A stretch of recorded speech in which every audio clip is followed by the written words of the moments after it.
Pagpalang araw po sa ating lahat. Ako nga po pala si Brother Mike. By the way, ako nga po pala ay magkukwento lang sa inyo ng kaunti tungkol sa mga ani na tatanggap ko sa aking pagtatanim noong nakarang taon. Unang-una, pinagpala ako ng Panginoon sa aking kalakasan at kalusugan. Kahit medyo hektik ang aking mga schedule sa iba't ibang gawain sa araw-araw, ay hindi ako pinabayaan ni Lord. Andiyan siya upang ako ay samahan at gabayan, gayon din ang yung aking buong pamilya. Hindi lingid sa inyong kaalaman, ang inyong lingkod unang buwan pa lang ng taong kasalukuyan ay nawalan na ng trabaho.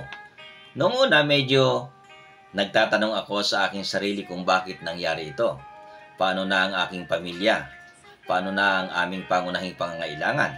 Subalit, nagtiwala lang ako kay Lord at unti-unti ay na-realize ko yung purpose ni Lord sa buhay ko. Na-realize ko yun nga mga ibon, walang trabaho pero masaya at di sila nagugutom. Ako pa kaya na anak ng Diyos.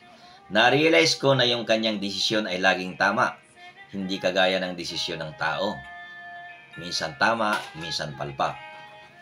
Tama ang kanyang desisyon sa mga panahong wala akong regular na work. Kumakain kami ng higit pa sa 3 beses sa isang araw. Nakakabayad din kami ng mga bills. Hindi kami binibigyan ng problema ni Judith at ni Jonah. Glory to God. At ito pa ang matindi. Binigyan din ako ng panibagong work na hawak ko ang oras. Masaya ako at komportable dito na may anytime ay nakakapaglingkod ako kay Lord. Iba talagang kumilos si Lord. It's more than our expectation. At ito'y masasabi kong bunga ng aking pagtatanim sa Panginoon. Kaya excited na rin ako this coming year and Thanksgiving na maihanda na rin natin ang ating mga binhi para sa ating muli na namang pagtatanim. Kaya naman po kung kayo ay excited na namang mag-harvest next year, atin pong ihanda ang ating mga binhi sa ating pagtatanim. Sabay-sabay po tayo magpasalamat sa ating Panginoon this coming year end at sabay-sabay po tayong magtatanim.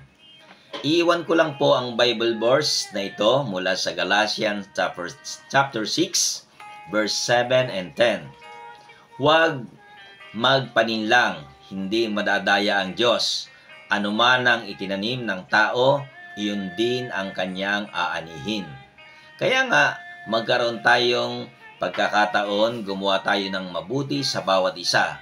Magsigawa tayo ng mabuti, lalo na sa mga nasa sambahayan ng pananampalataya. Maraming salamat po. Glory to God.